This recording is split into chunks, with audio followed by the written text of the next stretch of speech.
friends, welcome to my channel. I'm Holly from Happy Quilty People. Today I want to show you how to make an economy block, otherwise known as square on square. If you haven't looked on Pinterest for economy block quilts, there are a ton and they're all gorgeous, so colorful, so much fun. It's just a fun way to play with fabrics and colors. It's a fun playing around block. I think a quilt made entirely out of this block is gorgeous. So here's what we're doing today. Today we are using Creative Grids square on square 6-inch trim tool. What's going to happen is we are going to be cutting out different sizes of squares that are listed on your ruler, and then you will cut those squares in half. You're going to cut 2 squares in half to make the little sides of your economy blocks. These came from the 8-inch trim ruler. I took a class on this ruler from Shala at the Feathered Star in Clyde, Texas. Her classes are great. Her fabrics are great too. Shala shared a few easy tips with us that I'll pass on to you. I'm going to show you how to do directional fabrics. Let's get started. A few notes about fabrics. We're going to start with a 2-inch block. On the Creative Grids ruler, on this corner, you've got a 2-inch block to help you cut your 2-inch blocks. If in your other piecing for the boho heart, you've done some strip piecing, you can cut those into little slices and then make a 4-patch. That can be your square, and we're going to use that little corner just to trim it up to a 2-inch. And then the fabrics, I've just pulled some fabrics from my big bin that we're using on this scrappy quilt that I think are different from one another.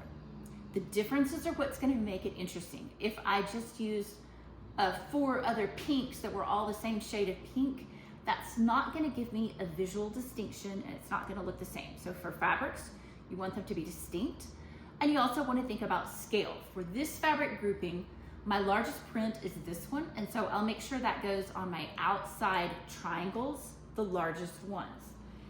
You're going to want a smaller print to be more on the inside. So for this grouping, this is a 2-inch square on square. I've got a video about how to make 2.5-inch square on squares. This was a mistake, but because we only need it to be 2 inches, this one is gonna work for this block. Here's a linear piece, and I'll show you how to do that. My dots are small, and so that will be the next piece that I put on. I've got some strawberries in here.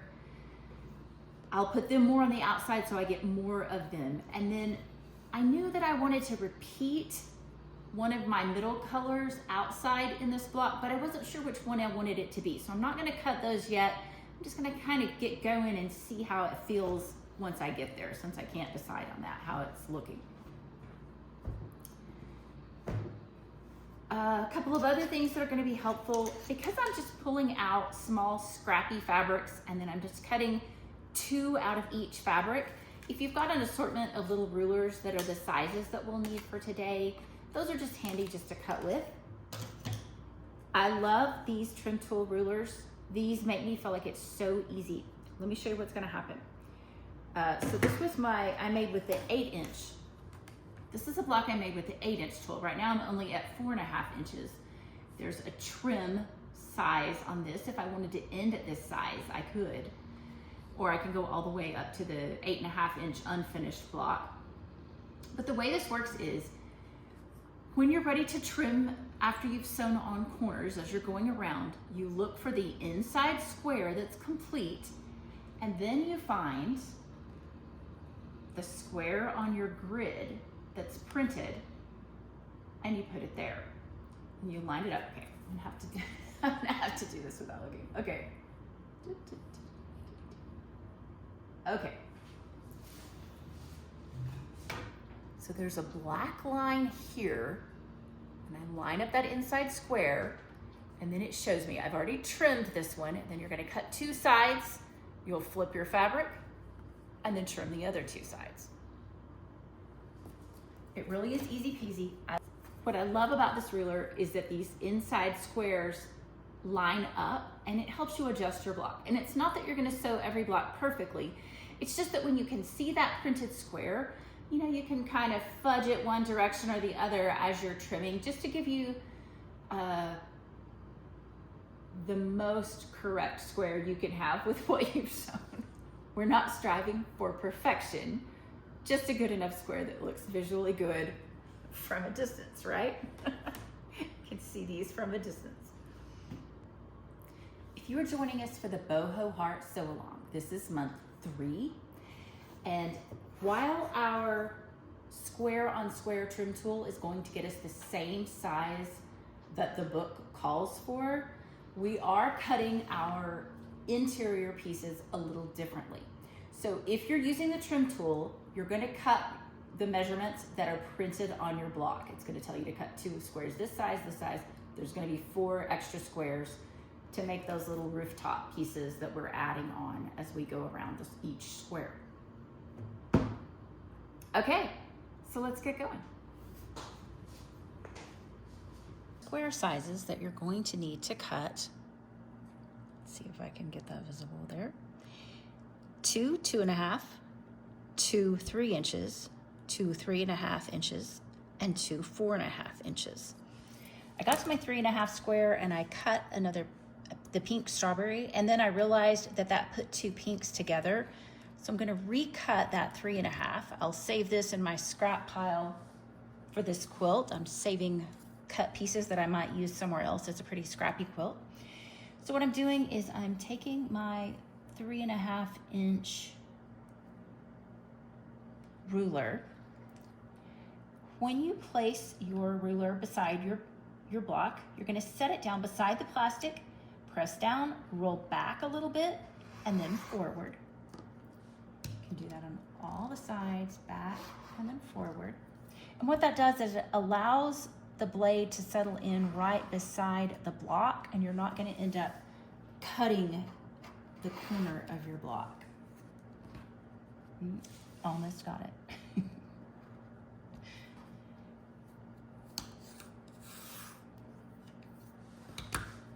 All right, so yeah, I think I'm going to be happier with that. All right, and then I'll let my last block be the strawberries. I'm going to use the corner of the trim tool to make my 2-inch center block. And remember, you don't have to make it any kind of a cute thing. You can just use a 2-inch piece of fabric. You can see that my green square is actually quite wonky, and what I've done is just align as best I can. And then I'm going to go ahead and cut.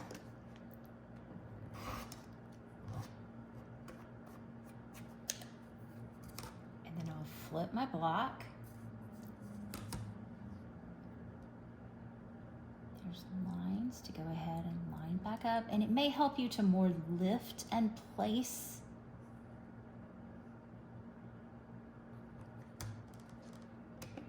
as you're trimming.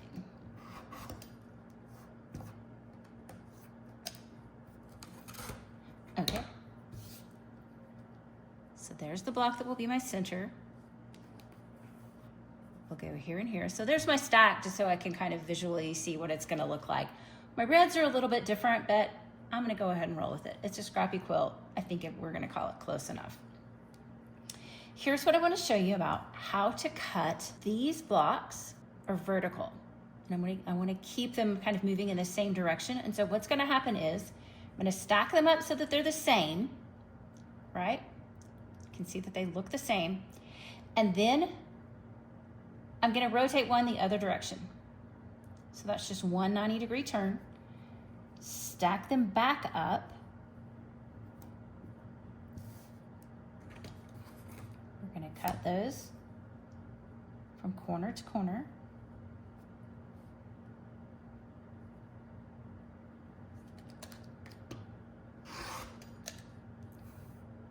Oh, I think it's time for a new blade. All right, and now we get to that third round or third round, I think, and start sewing these on.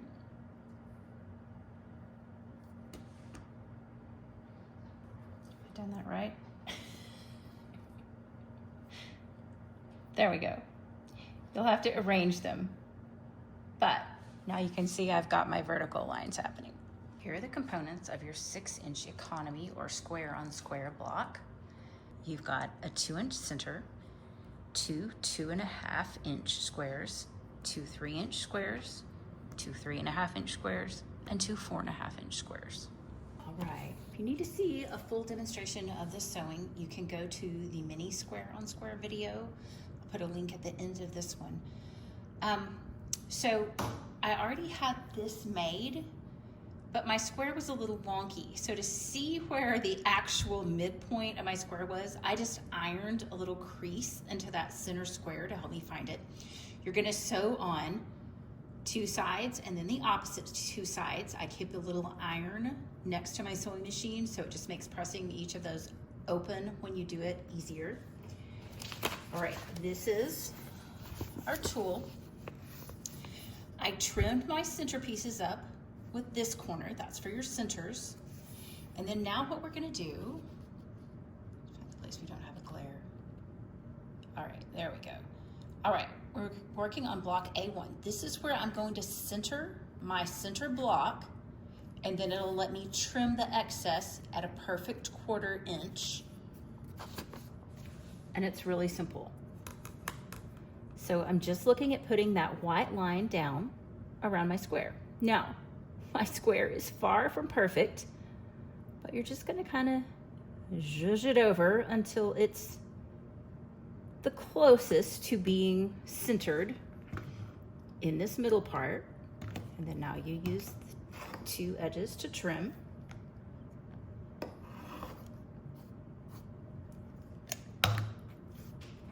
Then you rotate the block. And I find that I kind of like leaning the tool onto the block. Does that make sense? Instead of just working on like sliding it back and forth, that just helps me place it, I think, a little more evenly. All right, now this time, what I can do, let's see.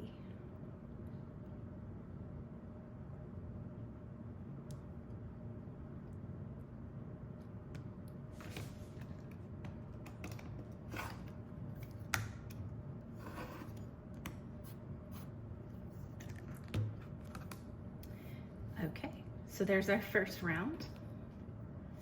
I'll do it again with this one if you'd like to see that again. Let's see if I can zoom in a little bit this time for you, see if you need to see that a little bit better.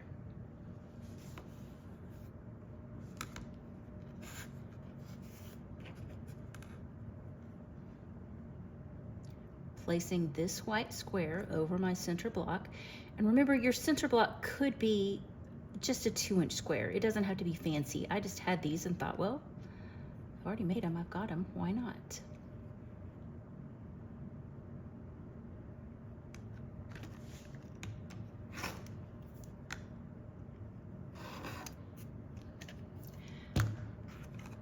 Flip the block,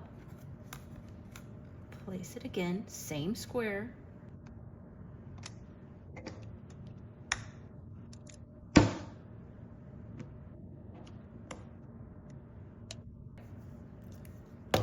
And there we have it. There's our 2 beginning squares. Very fun. I'll go do some more.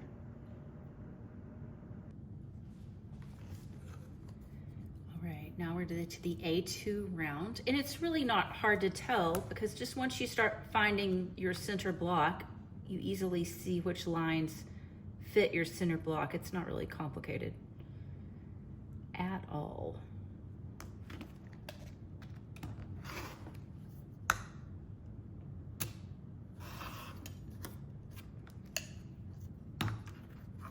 Rotate the block.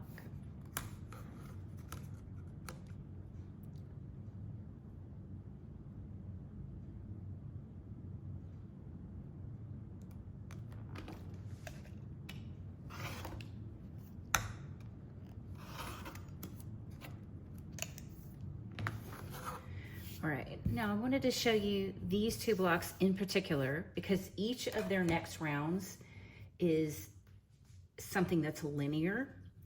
And so Whereas when I was putting these on, I didn't pay any attention to which triangle corner went on next. There wasn't any lining it up.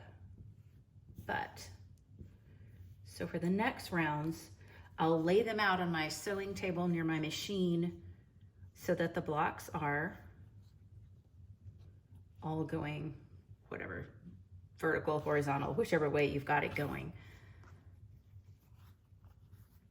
But we'll just lay them all out the same.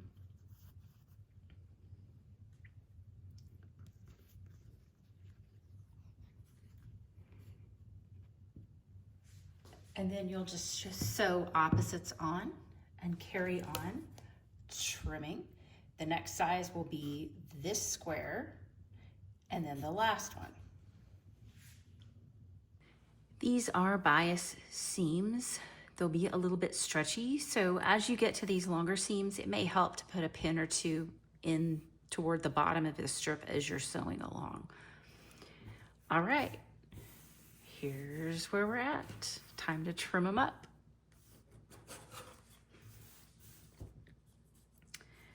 All right, so now I'm using, oh, I forget. I forget my ring light makes it glow.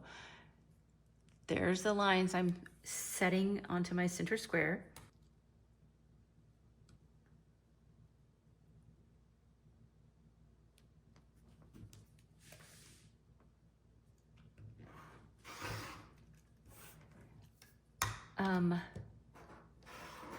Lenore did say that when she made this according to the instructions in the Boho Heart booklet, that she felt like she was trimming off a really excessive amount of fabric. Now, on the other blocks we had to turn, but guess what's happening here? We're back to centered, and so now I can just trim all the way around. Okay, I feel scared. I'm gonna test it.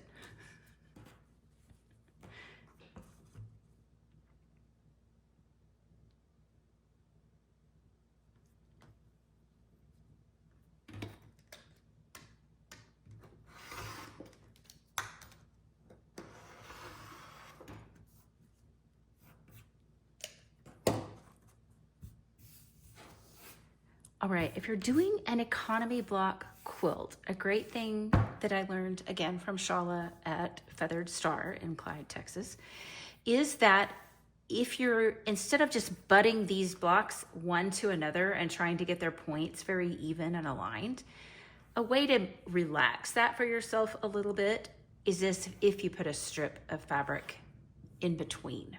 I thought that was a great tip for aligning economy blocks.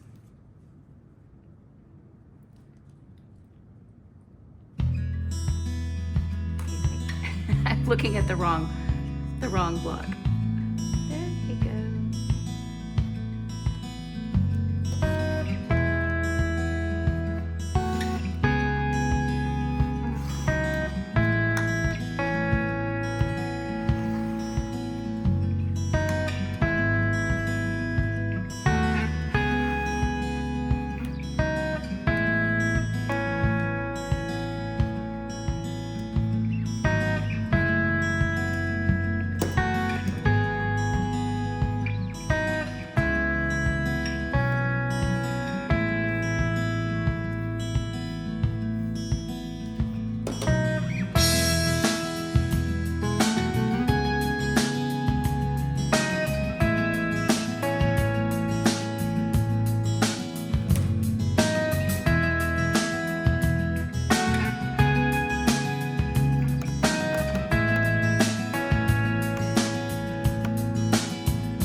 Haven't looked on Pinterest at economy block quilts.